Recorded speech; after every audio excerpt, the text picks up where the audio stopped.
Hello and welcome to Fast and Factual. I'm Utsaf Parekh and here are the top 50 stories of the day. New reports say the United States paused a shipment of bombs to Israel last week. The reports cite US officials. The shipment was apparently paused over concerns that the bombs would be used in Israel's looming offensive in Rafah city in Gaza. The US has been pressuring Israel to not go ahead with its planned incursion in Rafah. Russia launched an air attack on Ukraine's capital Kyiv this morning. Sirens were heard and smoke was seen rising between buildings. Ukraine's military says the attack also targeted the western city of Lviv. Russian drones also reportedly hit critical infrastructure in some central areas of Ukraine. Meanwhile, Ukrainian officials say they foiled a Russian plot to assassinate their president, Volodymyr Zelensky. Two Ukrainian colonels have been accused of participating in the alleged plot. They've been arrested. According to Ukraine's intelligence agency, the colonels were asked to identify people close to Zelensky who could take him hostage and later kill him. Yesterday, the adult film star Stormy Daniels testified in former US President Donald Trump's hush money case. She described her 2006 encounter with Trump. Daniels also spoke about the hush money deal she reached to stay quiet about the encounter. She added that her life descended into quote-unquote chaos after news of the deal came out. Tensions were high in the streets of Argentina yesterday. Riot police were mobilized against protesters. People are protesting against President Javier Milei's economic reforms. The demonstrators were marching towards Milei's residence in the Buenos Aires province. A tire barricade was set on fire. Water cannons were kept on standby amid the face-off. The protesters have now called for a national strike on May 9th. Chinese President Xi Jinping landed in Serbia's capital Belgrade yesterday. He was welcomed by Serbia's President Alexander Vučić at the airport. Serbia is the second stop in Xi Jinping's first trip to Europe after 5 years. Pakistan has released details about a suicide bomb attack on its soil that killed 5 Chinese engineers in March. Pakistani officials say that the attack was planned in Afghanistan.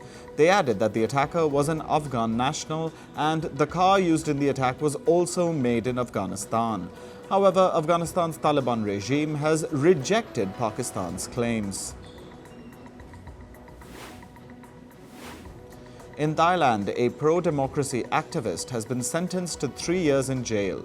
27-year-old Panupong Jadnok has been jailed over defaming the Thai royal family. He was convicted for social media posts from 2020 related to Thailand's king, Maha Vajiralongkorn. Thailand's monarchy is protected from defamation under one of the world's harshest lèse-majesté laws. One of the longest-serving North Korean officials has died at the age of 94. His name was Kim Ki-nam. He once headed North Korea's propaganda wing. He served all 3 generations of the country's ruling Kim dynasty.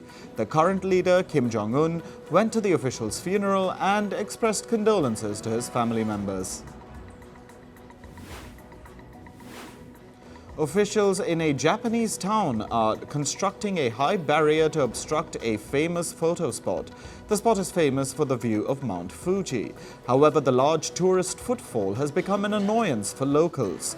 The locals complain of litter, traffic, and illegal parking. Air India Express has cancelled around 80 flights and delayed many others. This is because several cabin crew members reported sick last night. According to reports, the staff called in sick together. This was supposed to be a demonstration against mismanagement by Air India Express authorities. Passengers experienced delays at several British airports yesterday. This was due to a nationwide technical outage affecting UK Border Force e-gates. Overnight, airports including Heathrow, Edinburgh and Birmingham reported issues. This resulted in long queues at the airports, leaving passengers frustrated. British authorities say that the e-gates came back online and the issue was resolved earlier today. AstraZeneca is withdrawing its COVID-19 vaccine globally.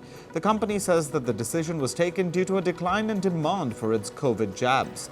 However, the announcement comes weeks after AstraZeneca admitted that its vaccines caused a rare but serious side effect. The side effect causes blood clots and a low blood platelet count among patients. In climate news, according to new data, last month was the hottest April ever recorded globally. This extends an 11-month streak of record-breaking temperatures. Since June 2023, every month has been the hottest on record compared to the corresponding months in previous years. Rescue operations are underway in parts of flood-hit Brazil. People are being evacuated in the state of Rio Grande do Sul, where at least 90 people have been killed and over 130 others have gone missing. More than 160,000 people have been displaced due to the flooding. Thousands are currently facing a drinking water shortage and power cuts. A tornado partially knocked down a FedEx facility in the U.S. state of Michigan yesterday. At least 50 people were trapped inside the building. Downed power lines and debris made it difficult for emergency officials to reach out to those inside. In other parts of Michigan, more than 32,000 people were left without electricity. Firefighters are battling a wildfire in northern Japan. The forest fire broke out on a mountain on Saturday. At least 135 hectares of land have burned down since then. Local authorities say that dry weather is causing the fire to spread. 4 people have been arrested in the Indian state of Uttarakhand for allegedly causing a forest fire. The fire broke out in the Gangolihat forest range last Friday. It has been devastating Uttarakhand ever since. The Indian Air Force is helping douse the fire by dropping water on it via helicopter. Snowfall has occurred in several areas around Chile's capital, Santiago. Snow is rare in Santiago, but not unheard of. Over 225,000 people are experiencing electricity issues due to the snow. Local authorities have advised residents to exercise caution while driving. A leader of the COP29 UN Climate Summit has called for transparency from poorer nations. The official said that poorer countries need to show transparent accounting to justify their requests for climate finance. Climate finance helps developing countries reduce their greenhouse gas emissions. Some countries want this financing to reach $1 trillion a year. But this global target is expected to face resistance from rich nations at the COP29 summit later this year. On to business and tech news. Chinese social media platform TikTok has filed a lawsuit against the US government. The firm is challenging a US law that could potentially ban TikTok in the country. The law asks TikTok's Chinese owner, ByteDance, to sell the app in 270 days or face a ban. In its lawsuit, TikTok argues that the law is unconstitutional. The platform says that it is an intrusion on free speech. The lawsuit has also claimed that it is impossible to sell TikTok in just 270 days. The US has reportedly revoked some export licenses of chip makers Intel and Qualcomm. These licenses allowed the firms to sell chips to Chinese smartphone maker Huawei. This comes after Huawei launched its laptops last month. These laptops used Intel's artificial intelligence-powered chips. The US government has been restricting the export of advanced chips to China over national security concerns. Apple has introduced its latest iPad Pro. The tablet features Apple's new M4 chip, which can help with artificial intelligence tasks. The chip is designed to speed up AI functions like generating text and images. The latest iPad Pro comes in 2 sizes and its price starts at $1,000. ChatGPT maker OpenAI has introduced a new tool to identify images generated by artificial intelligence. The tool can detect photos created by OpenAI's own text-to-image generator, DALL-E 3. However, the company said it is not good at identifying images from other AI image generators like Midjourney. A group of startups in Spain has filed a complaint against the American tech giant Microsoft. The startups accuse Microsoft of abusing its dominant market position to sell its Azure cloud services. They claim that Microsoft puts restrictions on its products like Windows and MS Office. This, in turn, forces people to use Azure cloud. Startups have asked the Spanish competition regulator to launch a probe against Microsoft's trade practices. Meanwhile, Microsoft's gaming unit, Xbox, is shutting down multiple studios globally. This includes gaming studios in the US and Canada. The Japanese developer Tango Gameworks, known for its video game Hi-Fi Rush, is also being closed. Xbox is also laying off some of the workers at the studios being closed down. According to reports, Elon Musk has proposed testing Tesla's full self-driving feature in China. This is by deploying it in robo-taxis in the country. Musk made the proposal during his recent visit to China. Reports say Beijing officials welcomed Musk's suggestions. However, they did not immediately approve the widespread use of Tesla's software. Entertainment giant Disney's shares dropped by over 10% yesterday. This was after the firm released its second quarter results. Disney reported a 22% drop in profits for its TV business in the last quarter. The TV unit suffered after 8 of its channels were dropped by some US cable network providers last year. Saudi Arabia's oil giant Aramco has reported a 14.5% decline in its first quarter profits. The firm earned over $27 billion in Q1.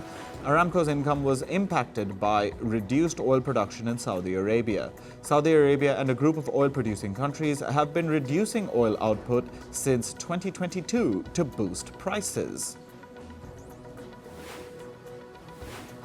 Meanwhile, British oil giant BP has also reported a sharp drop in its profit. BP's first quarter earnings plunged by 40% to $2.7 billion. This comes as the firm was hit by a refinery outage in the US earlier this year. Lower energy prices during the quarter also impacted BP's income.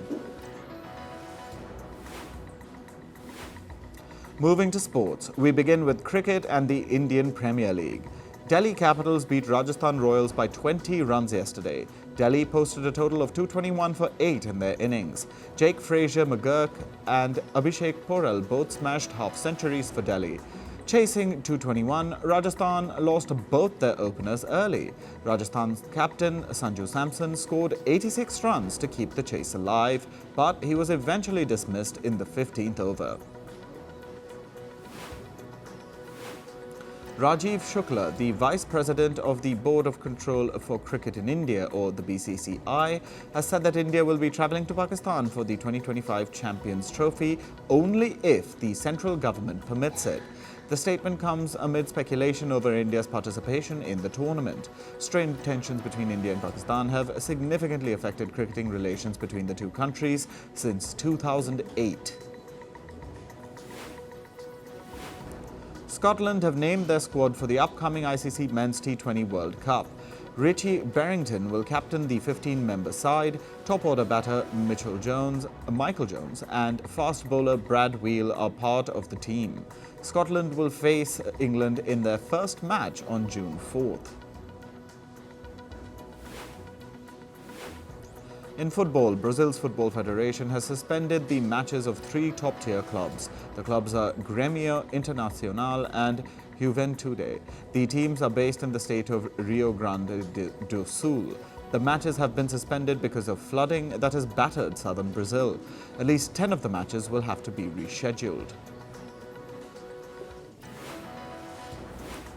Kylian Mbappe's final Champions League match with Paris Saint-Germain ended with a heartbreaking defeat. PSG lost 1-0 to Borussia Dortmund yesterday. Mats Hummels scored the only goal of the game. Dortmund won the tie 2-0 on aggregate to knock out the French giants. Mbappe is set to leave PSG when his contract expires at the end of this season. FIFA will vote on whether Brazil or the combined bid from Belgium, the Netherlands and Germany will host the 2027 Women's Football World Cup. Brazil has an edge over the others due to logistical aspects like stadiums and accommodation, but FIFA will make the final decision on May 17th. A 25-year-old tennis player was awarded $9 million in a lawsuit against the United States Tennis Association. The player's name is Kylie McKenzie. She was sexually assaulted by her coach at a USTA training facility back in 2018. In her lawsuit, she said that the US tennis body failed to keep her safe. Tunisia's Olympic gold medalist swimmer Ahmed Hafnoui will be missing the upcoming Paris Games. The swimmer won gold in the 400-meter freestyle in the previous Olympic Games in Tokyo. He was one of the favorites to win the 400, 800 and 1,500 free events in Paris. But Africa's aquatics governing body has confirmed that he will not be participating.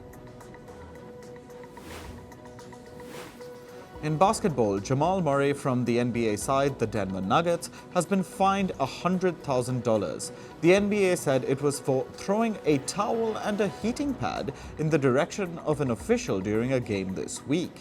However, Murray has avoided a suspension over the incident. Formula One's Lewis Hamilton and tennis veteran Venus Williams were among the international sports personalities at the Met Gala. They were seen swapping their athletic attire for elegant gowns and suits. Hamilton, who has his own fashion brand, donned an all-black ensemble with a stylish cloak. Venus Williams wore a stunning golden dress complemented by black gloves. After American football, Travis Kelce will now show his acting chops to the people. Kelce has joined the cast of the horror series Grotesquerie. The details of his role have not been revealed yet.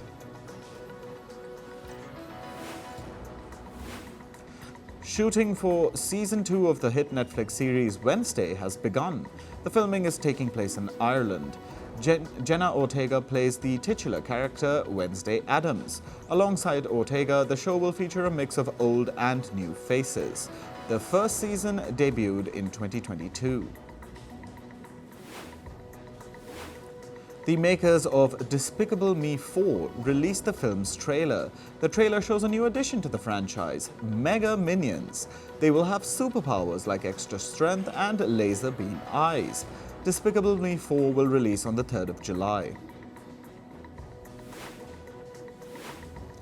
Robert Downey Jr. is reportedly set to make his Broadway debut soon. He will star in a play titled McNeal. The star will be seen in the role of an author who struggles to write his novel. Shows of McNeal will begin on September 5th. Drake's security guard was shot outside his house in Canada's Toronto City. A bullet hit the guard's upper chest and he was taken to a nearby hospital. The suspect fled in a vehicle after the shooting. It's not confirmed if the rapper Drake was in the house during the incident. Croatia, Ukraine and Sweden are among the 10 countries that have qualified for the Eurovision 2024 finale. The 10 finalists will perform to win the competition on the 11th of May.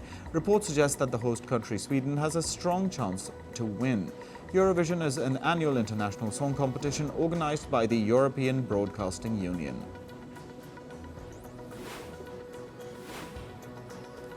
Doja Cat knows how to make heads turn. The singer stunned people when she turned up in a see-through outfit at the Met Gala.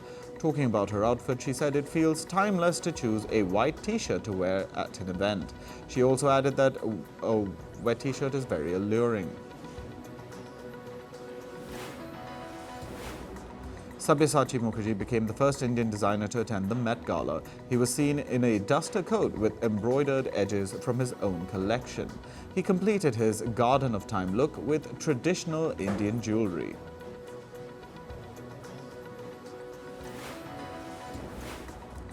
Miss USA 2023 Noelia Voigt has resigned from her title. She says she wants to focus on her mental health. The Miss USA organization supported her decision. A new successor will soon be crowned. British actor Ian Gelder has passed away at the age of 74. His husband, Ben Daniels, announced the news of his death. Daniels revealed that Gelder had been battling bile duct cancer since December. Gelder is known for his portrayal of Kevin Lannister in Game of Thrones.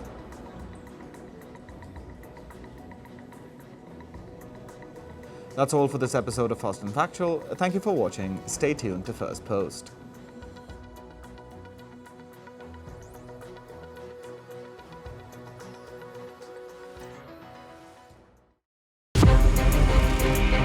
From impeachments to inaugurations, if it's a political story, we are on the scene. The race for the White House is heating up. We're beating Biden. How dare he say that? If it's breaking news, we're live with the latest coverage. From the White House, the State Department, and Capitol Hill, we know the issues, but above all, we know the players to bring you the latest in-depth analysis on all the key stories that we're covering. I'm Eric Ham. Join me from Washington here on First Post America.